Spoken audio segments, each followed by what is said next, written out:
Security architecture is 18% of your CompTIA Security Plus exam.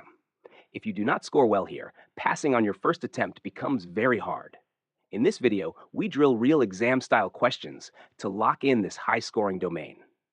An online retail website experiences variable traffic patterns, with periods of low activity and sudden bursts of high user demand, especially during sales events.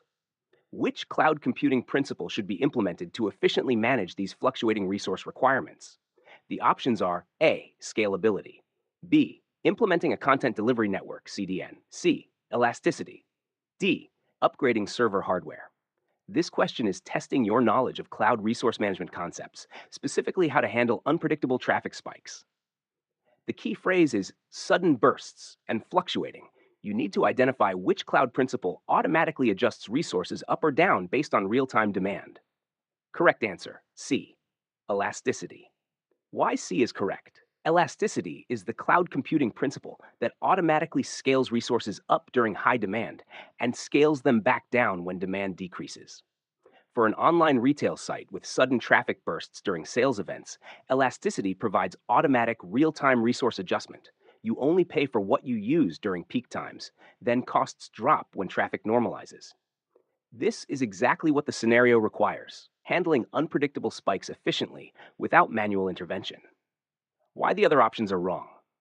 Option A, scalability, refers to the capacity to grow, but doesn't automatically shrink resources back down. It's about long-term growth potential, not automatic real-time adjustments. Option B, CDN, improves content delivery speed and reduces latency, but doesn't manage back-end server resource allocation during traffic spikes. Option D, upgrading server hardware, is an on-premises approach that requires manual intervention, wastes money during low traffic periods, and lacks the automatic flexibility needed for variable workloads. Quick memory tip: elasticity equals elastic band, stretches when needed, traffic spike, snaps back when done, saves money. Remember, elastic equals automatic plus bidirectional, scales up and down. In disaster recovery planning, recovery time objective, RTO, is a critical metric. What does RTO specifically represent? The options are A, the maximum time allowed to detect system failures, B, the period allocated for restoring backup data, C, the maximum time allowed to restore operations after a system failure, D, the time needed to perform routine system backups. This is a fundamental disaster recovery definition question that tests your understanding of key metrics used in business continuity planning. Focus on what RTO measures. It's about time and restoration. How long can your business afford to be down? Correct answer, C, the maximum time allowed to restore operations after a system failure. Why C is correct? RTO, recovery time objective, is the maximum acceptable amount of time that a system or application can be down after a disaster before it causes unacceptable damage to the business. It measures the duration between the disaster event and full restoration of normal operations to acceptable service levels.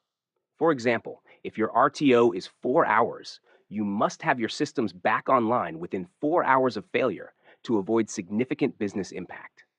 RTO drives your disaster recovery planning, technology investments, and recovery procedures. Why the other options are wrong? Option A, detection time, is about monitoring and alerting systems, not recovery time. RTO starts after you've already detected the failure. Option B, restoring backup data, confuses RTO with RPO, recovery point objective, which measures data loss, not downtime duration. Option D, routine backups, describes operational backup schedules, not disaster recovery metrics. RTO is about emergency restoration speed, not normal maintenance. Quick memory tip: RTO is restore timeout, your deadline to get systems back online before business suffers. Remember, RTO measures downtime tolerance, RPO measures data loss tolerance. If this video is helping you, support us by hitting the like button, and don't forget to subscribe for more content like this.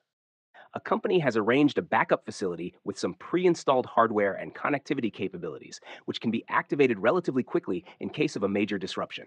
However, this site does not have real-time data synchronization. What type of disaster recovery site is this?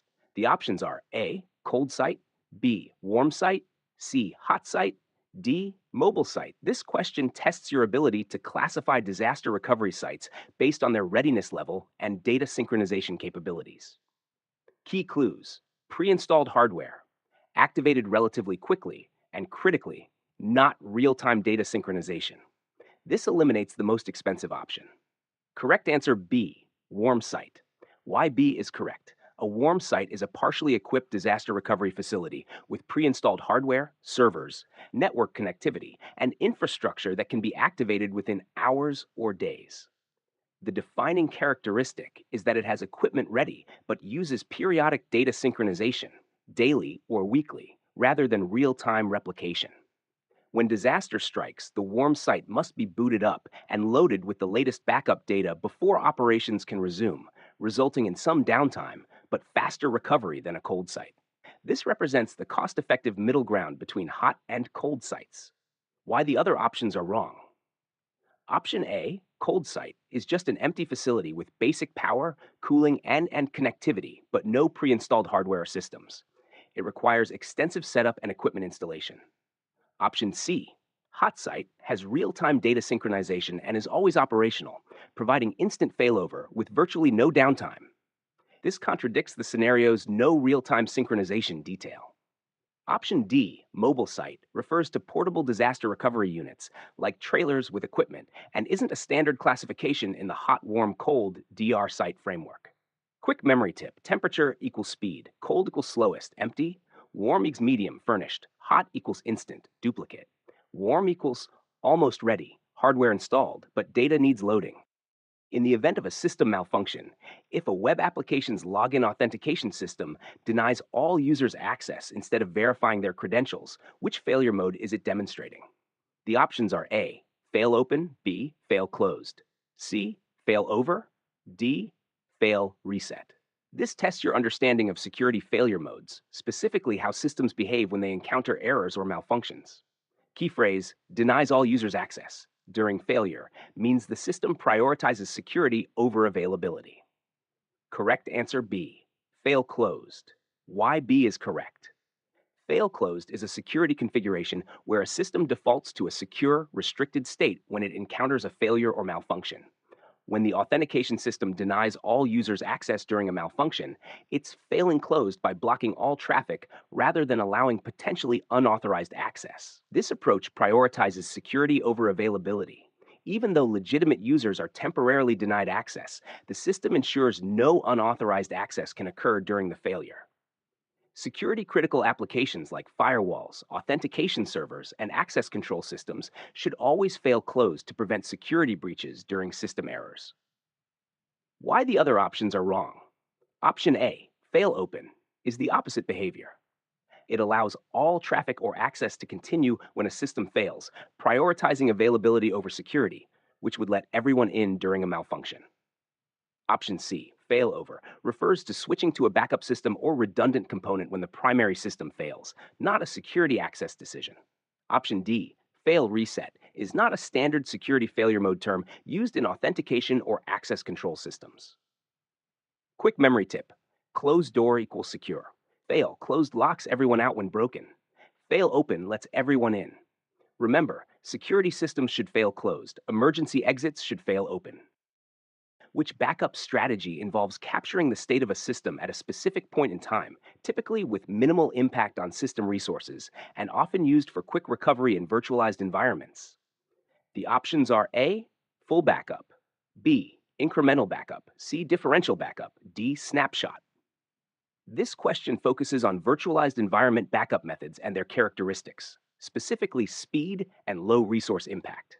Key phrases: specific point in time, minimal impact, and virtualized environments. These clues point to a technology different from traditional backup methods. Correct answer, D. Snapshot, why D is correct. A snapshot captures the complete state of a virtual machine or system at a specific point in time, including disk data, memory, configuration files, and power state. Snapshots are created quickly with minimal performance impact because they use a copy-on-write mechanism. The original data becomes read-only while changes are written to Delta files. They're primarily used in virtualized environments for rapid rollback scenarios like testing software updates, patches, or configuration changes where you need a fast, fail-safe restoration point. Unlike traditional backups, snapshots provide near instantaneous restoration by simply reverting the VM to its saved state. Why the other options are wrong. Option A, full backup, creates a complete independent copy of all data, which takes significantly longer, consumes more resources, and requires substantial storage space, not minimal impact. Option B, incremental backup, copies only data changed since the last backup and requires sequential restoration through multiple backup sets, making it slower for recovery than snapshots. Option C, differential backup, copies all changes since the last full backup, which grows larger over time and doesn't offer the instant point in time restoration capability of snapshots in virtualized environments. Quick memory tip: snapshot equals photo, captures VM state instantly, like taking a picture you can jump back into. Remember, snapshots equals fast rollback, backups long term storage. To get the free PDF or mock test, comment PDF or mock or both. I will share the downloadable link within next 24 hours.